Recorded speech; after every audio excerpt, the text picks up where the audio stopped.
Presiden Gibran Rakabuming Raka buka suara soal komitmen dan dorongan pemerintah agar rancangan Undang-Undang RUU Perampasan Aset yang diyakini mampu memperkuat upaya pemberantasan korupsi segera dibahas dan juga disahkan. Gibran menyampaikan pandangannya soal RUU Perampasan Aset sebagai instrumen kuat melawan korupsi. Gibran mendorong pengesahan perampasan aset untuk mengembalikan kerugian negara akibat tindak pidana korupsi yang selama ini sulit dipulihkan. Gibran mengutip data Indonesia Corruption Watch atau ICW soal potensi kerugian negara akibat korupsi pada periode 2013 hingga 2022 mencapai 238 triliun rupiah.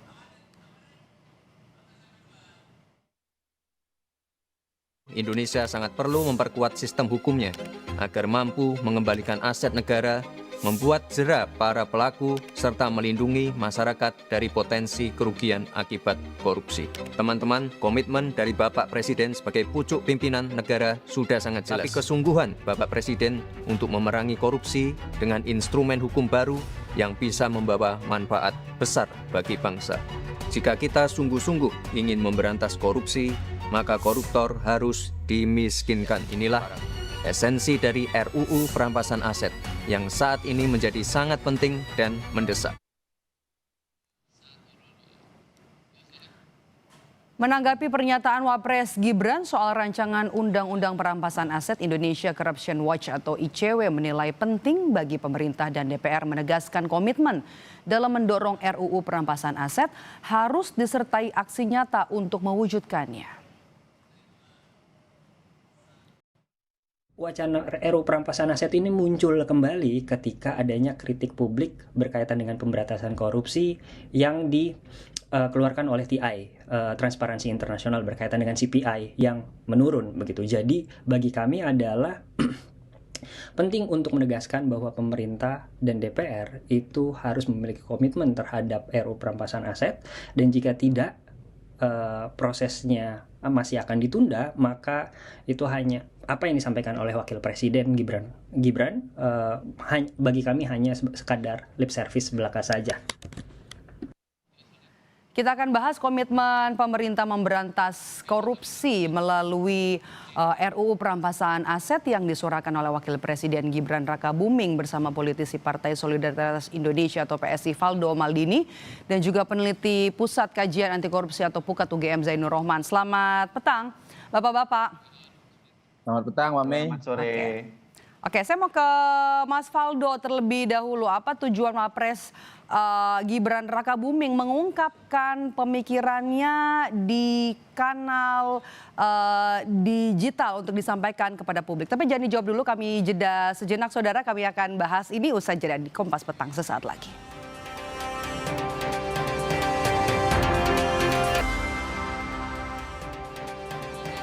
Kembali bersama saya Maidop Elfrina di Kompas Petang. Saudara, kita bahas soal RUU Perampasan Aset yang disuarakan oleh Wakil Presiden Gibran Rakabuming bersama dengan politisi Partai Solidaritas Indonesia PSI Valdo Maldini dan juga peneliti PUKAT UGM Mas Zainur Rohman. Saya tadi sempat terpotong ya bersama dengan Mas Valdo. Mas Valdo, apa kemudian tujuan Wapres untuk mengungkapkan pemikirannya di kanal digital kepada publik? Ya, pertama kita harus lihat ini dalam konteks yang tepat ya, bahwa Mas Wapres nggak sedang bikin janji baru. Beliau itu sedang mengingatkan ini tentang kebutuhan instrumen hukum yang sangat penting untuk memperkuat pemberantasan korupsi, Mbak. Dan kami kira ini leadership, yaitu mengingatkan arah, memastikan negara tidak kehilangan momentum. Karena momentumnya hari ini penegakan hukum sangat kuat di masa pemerintahan Pak Prabowo.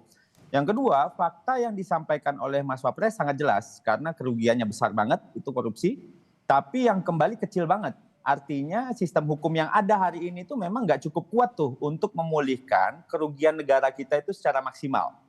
Nah yang ketiga, berbicara soal RUU Perampasan Aset ini kan bukan sekedar simbol ya, ini ngasih kepastian hukum juga nih bagi aparat penegak hukum untuk ngejar dan ngambil aset yang hasil korupsi itu. Karena tanpa instrumen ini kan banyak hasil korupsi itu nggak bisa kita sentuh. Dan ini juga bukan wacana kosong seperti banyak disampaikan oleh teman-teman lainnya di civil society bahwa RUU Perampasan Aset ini sudah masuk prolegnas. Ini bagian dari agenda resmi negara sesuai arahan Presiden. dan menjadi prioritas pembahasan di Komisi 3 DPR. Oke. Nah, video ini juga sebelumnya tuh udah disampaikan nih Mbak oleh Mas Wapres dengan audiensi dengan beberapa mahasiswa beberapa kali kan. Jadi Mas Wapres sedang menyampaikan kembali aspirasi publik dan ini bukan aspirasi satu arah tentunya. Ini adalah respons dari beliau keliling menerima audiensi dari masyarakat gitu loh. Mas Faldo, apa yang kemudian dilakukan oleh Wapres supaya RUU perampasan aset ini bisa cepat gol begitu loh di Dewan, di DPR?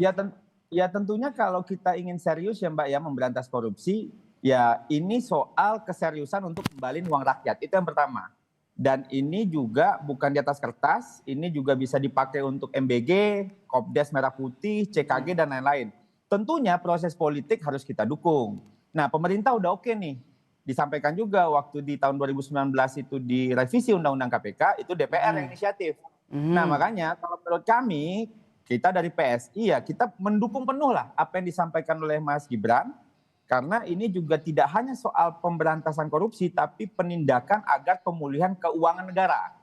Nah, kami kira kita harus sama-sama dorong ke DPR gitu, Komisi 3 terutama untuk menuntaskan RUU ini gitu. Karena kalau nggak dituntasin, ya lagi-lagi ini teman-teman akan bilang ini janji lagi gitu loh.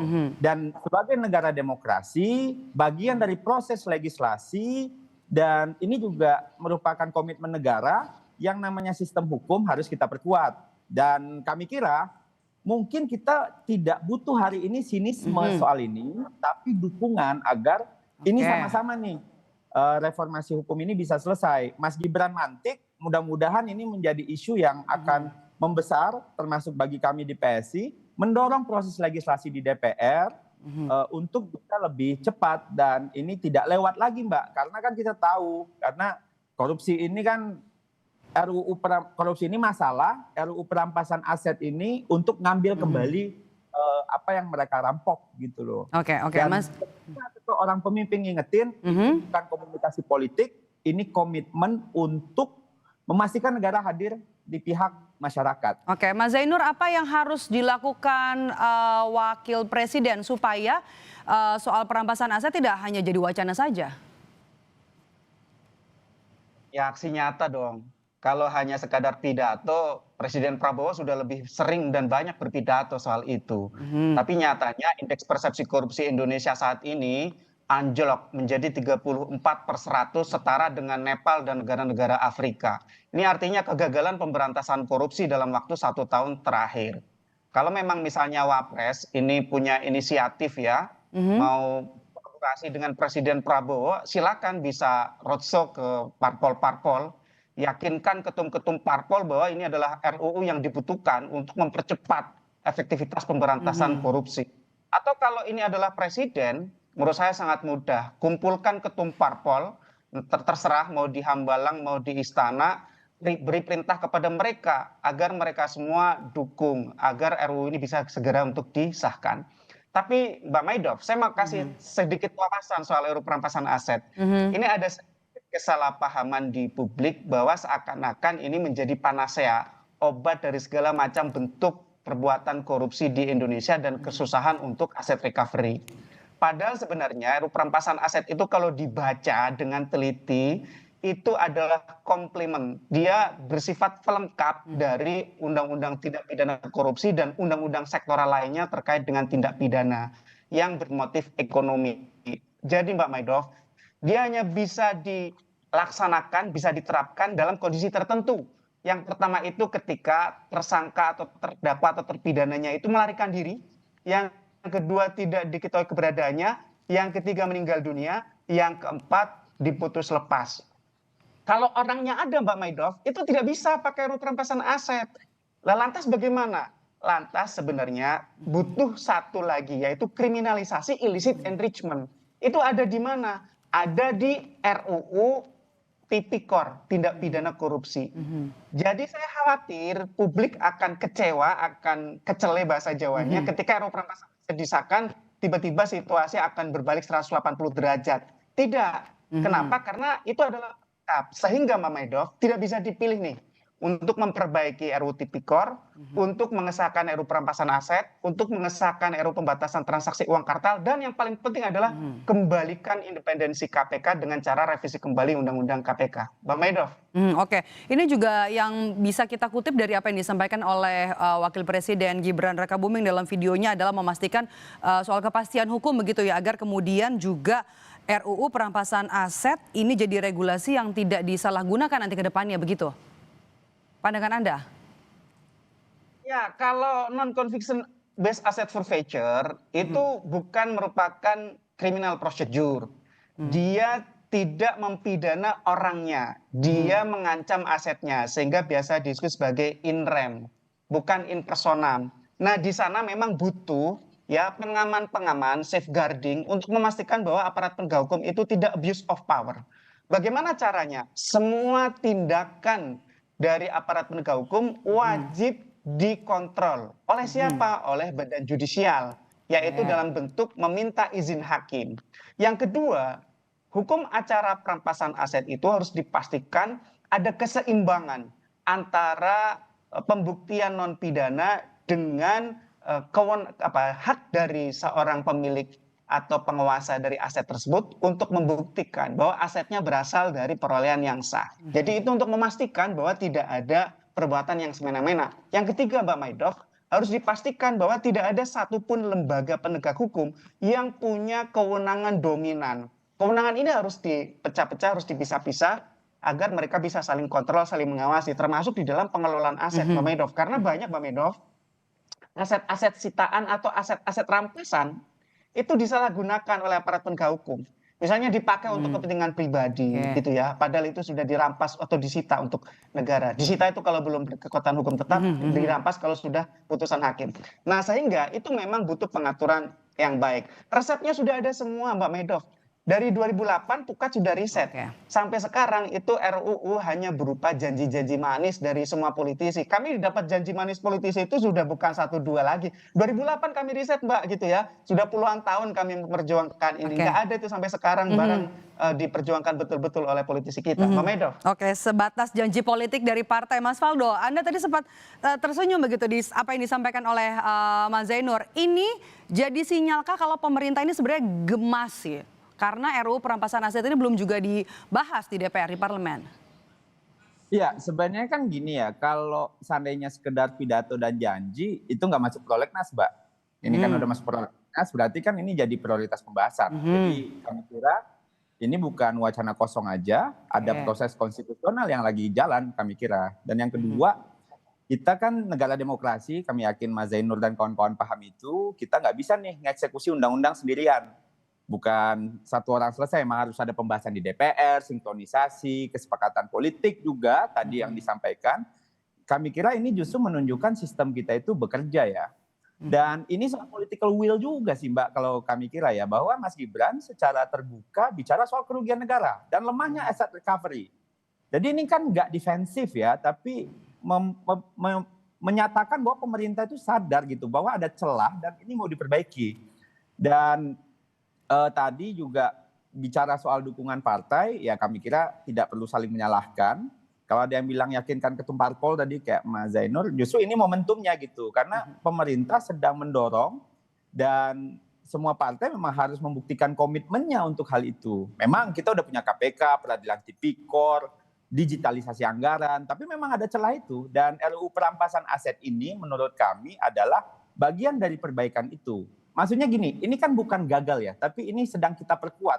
Apa yang terjadi, kita sedang perkuat nih, karena dalam sistem presidensial, pembentukan memang kerja bersama gitu. Kalau presiden maksa DPR ya bahaya juga buat demokrasi Mbak Mei gitu kan. Dan kami kira yang tadi nggak kalah jauh lebih menarik ya yang disampaikan oleh Mas Zainur ya, bahwa jika pelaku bisa lari atau meninggal, negara itu bisa tetap ngambil asetnya Mbak. Jadi koruptor itu mungkin bisa lari gitu, tapi uangnya tuh nggak boleh ikut lari gitu loh. Karena selama ini kan sistem kita itu basisnya pidana. Artinya kan harus ada pelaku, pengadilan, vonis gitu. Kalau pelaku kabur dan meninggal, prosesnya berhenti. Kan negara nggak. Nah RUU ini kan juga ada keinginan untuk fokusnya itu pada aset hasil kejahatan gitu, bukan hanya pelakunya aja. Dan ini pelengkap.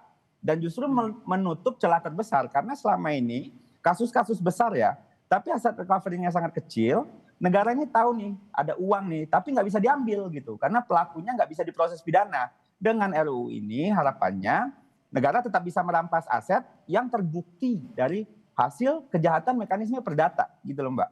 Jadi memang spiritnya sama sih kami kira, dan negara-negara praktik internasional juga udah ada, mereka ada non-conviction based aset itu, sehingga perampasannya nggak perlu nunggu vonis pidana.